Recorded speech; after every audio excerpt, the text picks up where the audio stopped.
Now in the studio with us is the great Piff the Magic Dragon, who has not been on this show, I would say, probably 6 years or so. Maybe I want to say 8 years. 8 years. Yeah. Did you remember us? Or when you like a lot of times people will go, I don't know who that is, and then they see us and they go, oh yeah, now I know who that is. Well, here's a little inside scoop. All right. I've been trying to get booked back on this show for 8 years. You have the worst publicist I've ever seen. The worst. This is so funny. Mr. Piffles, Piff's dog is here with the little dragon costume on, and is walking around the desk, and I can only see the costume. To me, it looks like there's a real dragon walking around here. This is Mr. Piffles 2.0. I was going to ask. The OG is here. Is not here yet. He will be here in Tampa. Oh, okay. But Mr. Piffles 2.0 is, everyone thinks we're kidding, we cloned Mr. Piffles. We cloned him. It was very expensive, and this is a actual clone of the original Mr. Piffles.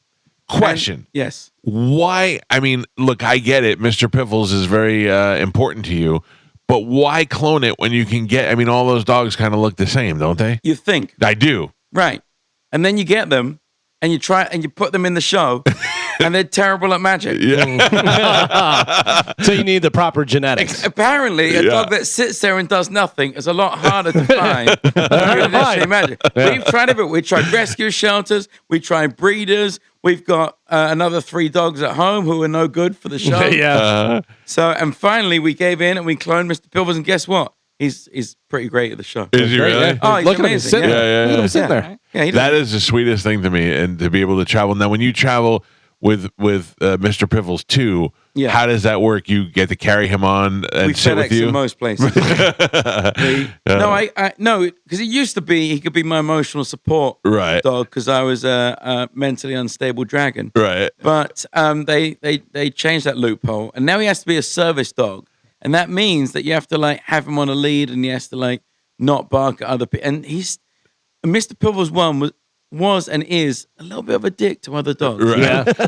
He's not really the greatest. And guess what? That, as well as his incredible magic performing talent, the other thing that carried through was the fact that he's a bit of a nightmare around other dogs. Oh, so really? you take him through the airport as a service dog, and he starts losing it, and suddenly, pull your papers. Yeah, you have to like put the blind cane down and.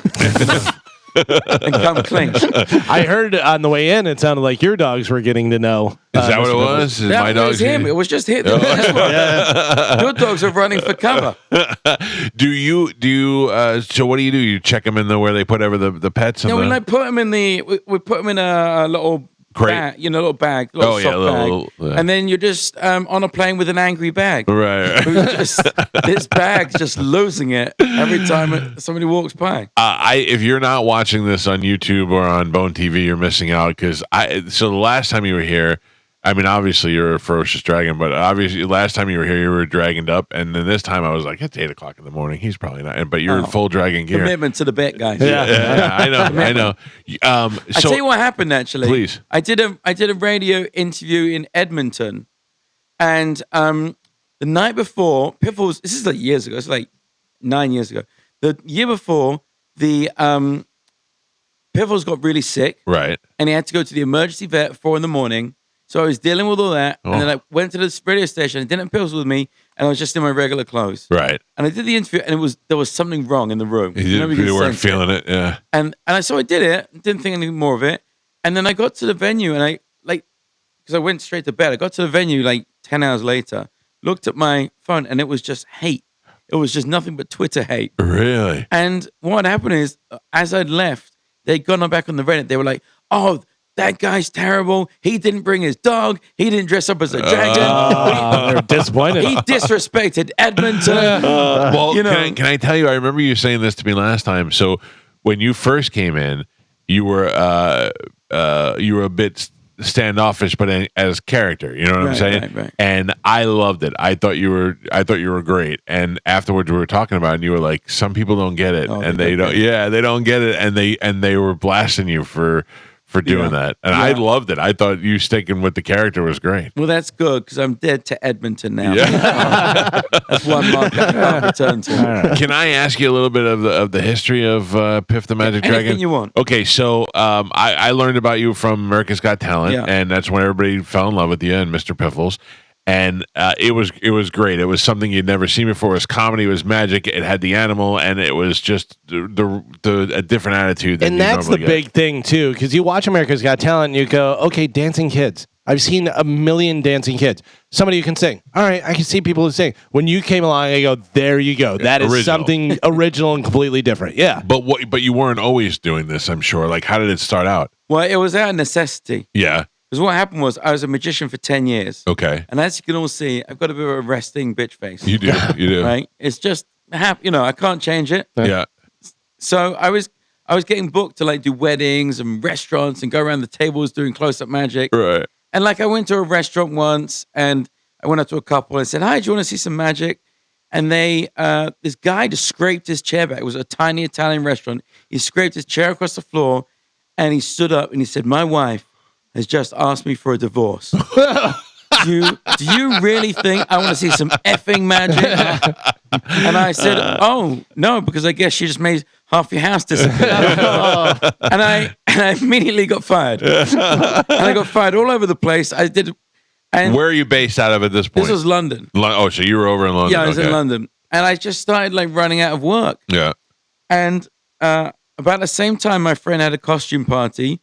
So I went to this costume party, and I said to my sister, I need a costume. She said, I got a dragon outfit under my bed. And I asked no more questions. And to this day, I don't need to know why that outfit was under the bed. So I go to the costume party in this dragon outfit. Nobody's in costume. Oh. It's just me. That's great. I'm like, you. So my friend, so I'm just like sitting there drinking wine in the corner, being appropriately grumpy for once. And my friend goes, you should do this. You could be Puff the Magic Dragon. And I was like, wait, I could be Piff the Magic Dragon. You might have heard of my older brother, Steve. And I was like, that's funny enough to try. Yeah. And I did. And because I'd done magic, they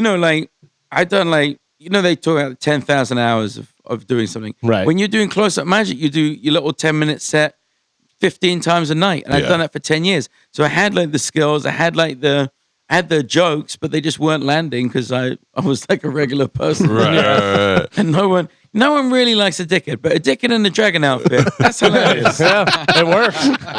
That's what people want to see. And it literally clicked at day one, and then I was doing that for about a year, and I did my first ever Edinburgh Fringe show where you have to do an hour-long show. Oh, wow. And it was like, I was doing like 40, 50 minutes, and it was fine, but I was like, this needs a gear change. Yeah. So I was like, I need to get a gimmick, something to stand out. Dragon outfit's not enough. So the girl who was running the venue, she had a chihuahua, and we stuck it in the show, and it was a big hit. And she went on Gumtree, which is like their Craigslist. Right. And we found the original Mr. Piffles. Really? And he was in the show the next day, and he was like that like completed the picture. You've never had any problems putting the costume on the dog and all that? They're just in it? Oh, we had a lot of problems. It was a nightmare from start to finish. But nothing good is easy. So, yeah, no, I get it. Now, how much success did you have in London before you came over here? I did okay. I did a show called Penn and Teller Fool Us. Yeah. They have it over here now. Yeah. But they did like the first season over there. And the idea was to like try and trick them and so they don't know how you did it. Can I tell you though, as a layman, the problem with that show, and I love Penn and Teller since I was a kid. Like I've loved them. But I was watching it the other day with my wife, and the idea is for Penn and Teller is to figure out what they did, Right. But also to not give it away to Yeah. So they're like, you could hear them giving clues. They're like, we know what you did. I don't think you fooled us because on the third wraparound, we got you. Right, And, they're like, and they do the lingo that we don't Yeah, know, but and- magicians know. and we're yeah. like, well, there's no payoff on the show. We Yeah. can't tell what actually happened. So what did you do? What was your Penn and Teller foolish trick? So I did a trick that I made up when I Okay. was like 20 or something. And like it was the one that all magicians would be like, oh, how do you do that one? So I go on the show and they're expecting me to be terrible, which Yeah. is the point. Yeah. And then it turns out I spent my life thinking about how to be a funny dragon. Right. Turns out I put way more time into this than you should. Yeah. So they like loved it. And I did this trick and they kind of like got like 10% of it. Okay. But the last thing I want to do is be arguing with them. Right, You know, on camera. Right. So I'm like, yeah, you got it. And so I was like, oh, that didn't go very well. because I didn't win the show. Yeah. And it took like 6 months for it to air. So all that time, I'm just thinking like worse and worse and worse. And it was actually, the whole thing was terrible. Oh, I was garbage. It's the worst thing I've ever done. Yeah. So then it airs. Man hangs himself in dragon costume. Would have been the worst headline. That was exactly, I had the stall ready.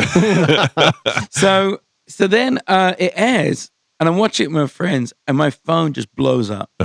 And suddenly, like instantly, everything changed. Wow. And from that, they then wrote me, and they were like, "Hey, the worst thing we did on that show was to say that you fooled us. Say that you didn't fool us. We love you." And they became like mentors. They're like Penn is like my best friend in Vegas now. What did he? What do you think that did they like your whole approach with the dragon thing, or did they really like? They liked it. It was different, and it was like it was just a fresh angle on it. And plus probably you doing a trick that they really didn't know exactly is hard to do with Penn and Teller. Yeah. And Teller's I think Teller's like the greatest magician who's ever lived.